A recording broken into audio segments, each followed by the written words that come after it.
And the sons of Noah that went forth of the ark were Shem and Ham and Japheth. And Ham is the father of Canaan. These are the three sons of Noah, and of them was the whole earth overspread. And Noah began to be a husbandman, and he planted a vineyard. And he drank of the wine and was drunken, and he was uncovered within his tent. And Ham, the father of Canaan, saw the nakedness of his father, and told his two brethren without.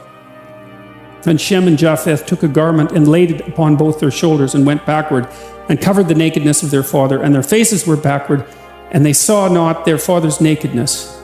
And Noah awoke from his wine, and knew what his younger son had done unto him. And he said, Cursed be Canaan, a servant of servants shall he be unto his brethren. And he said, Blessed shall be the Lord God of Shem, and Canaan shall be his servant.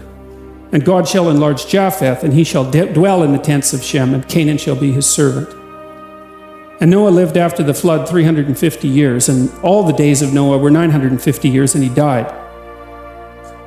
And the whole earth was of one language and of one speech. Okay, so I remember thinking about this story. It's got to be 30 years ago. And I think the meaning of the story stood out for me. Sometimes, when you read complicated material, sometimes a piece of it will stand out. It's, for some reason, it's like it glitters, I suppose. That might be one way of thinking about it. You're in sync with it, and you can understand what it means. I've really experienced that reading the Tao Te Ching, which is a document I would really like to do a lecture on at some point. Because some of the verses I don't understand, but others stand right out and I can understand them. And I think I understood what this part of the story of Noah meant. And I think it means, we talked a little bit about what nakedness meant in the story of Adam and Eve. And the idea essentially was that to know yourself naked is to become aware of your vulnerability, your physical boundaries in time and space, and your fundamental physiological insufficiencies as they might be judged by others. So there's biological insufficiency that's sort of built into you because you're a fragile, mortal, vulnerable, half-insane creature, and that's just an existential truth. And then, of course, even merely as a human being, even with all those faults, there are faults that you have that are particular to you that might be judged harshly by the group. Well, will definitely be judged harshly by the group.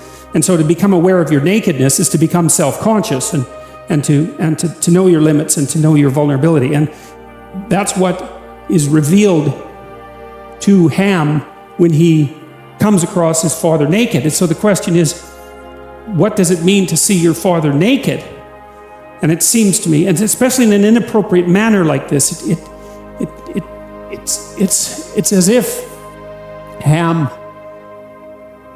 he does the same thing that happens in the Mesopotamian creation myth when Tiamat and Apsu give rise to the first gods. They're the father of the eventual deity of redemption, Marduk.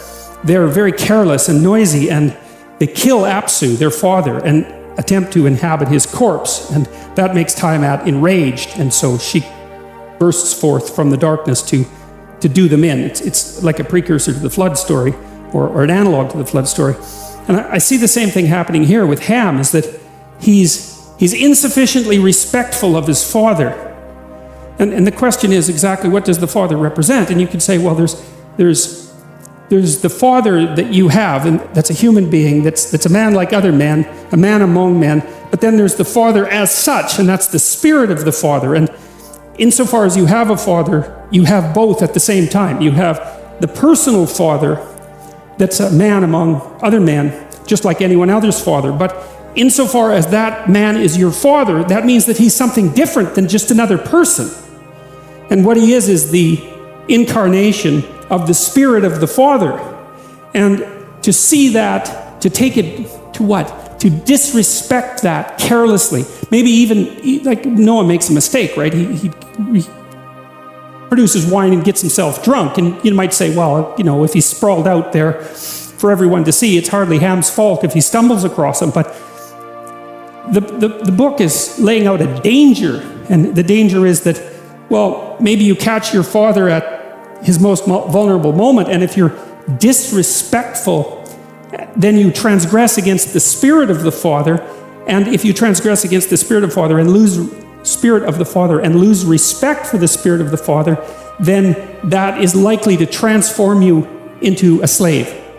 That's a very interesting idea. And I think it's particularly interesting, maybe not particularly interesting, but it's particularly germane, I think, to our current cultural situation, because I think that we're pushed constantly to see the nakedness of our Father, so to speak, because of the intense criticism that's directed towards our culture and the patriarchal culture, so to speak. We're constantly exposing its weaknesses and vulnerabilities and, let's say, nakedness. And there's nothing wrong with criticism, but the thing about criticism is the purpose of criticism is to separate the wheat from the chaff. It's not to burn everything to the ground, right? It's to say, well, we're going to carefully look at this. We're going to carefully differentiate. We're going to keep what's good and we're going to move away from what's bad. But the point of the criticism isn't to identify everything as bad. It's to separate what's good from what's bad so that you can retain what's good and move towards it.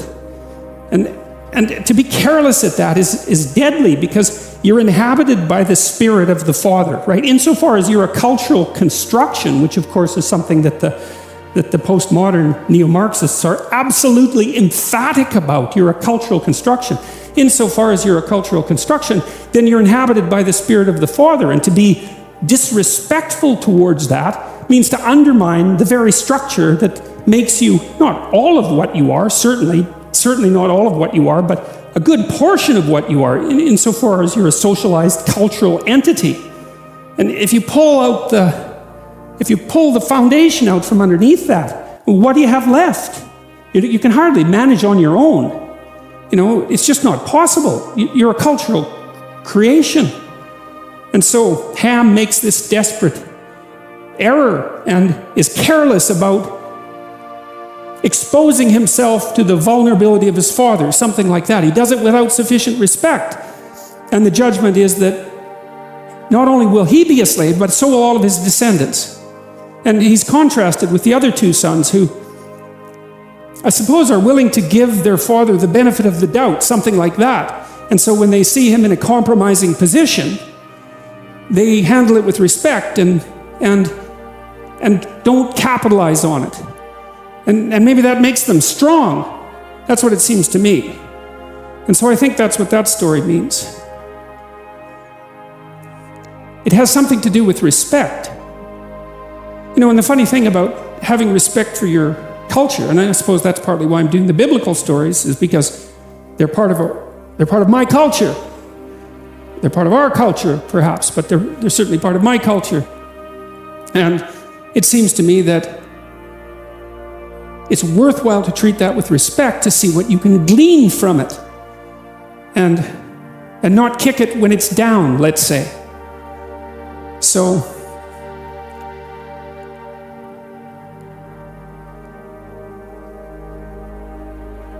that's how the story of Noah ends. And the thing too is Noah is actually a pretty decent incarnation of the Spirit of the Father, which I suppose is one of the things that makes Ham's misstep more egregious, is that, Noah just built an ark and got everybody through the flood, man, It's not so bad. And so maybe the fact that he happened to drink too much wine one day wasn't enough to justify humiliating him. And I don't think it's pushing the limits of symbolic interpretation to note on a daily basis that we're all contained in an ark, right? And that's the ark that, you could think about that as the ark that's been bequeathed to us by our forefathers. That's the tremendous infrastructure that we inhabit, that we take for granted, because it works so well, that protects us from things that we can't even imagine, and we don't have to imagine because we're so well protected. And so one of the things that's really struck me hard, I would say, about the disintegration and corruption of the universities is the absolute ingratitude that goes along with that.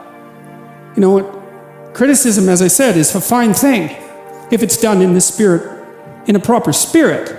And that's the spirit of separating the wheat from the chaff. But it needs to be accompanied by gratitude.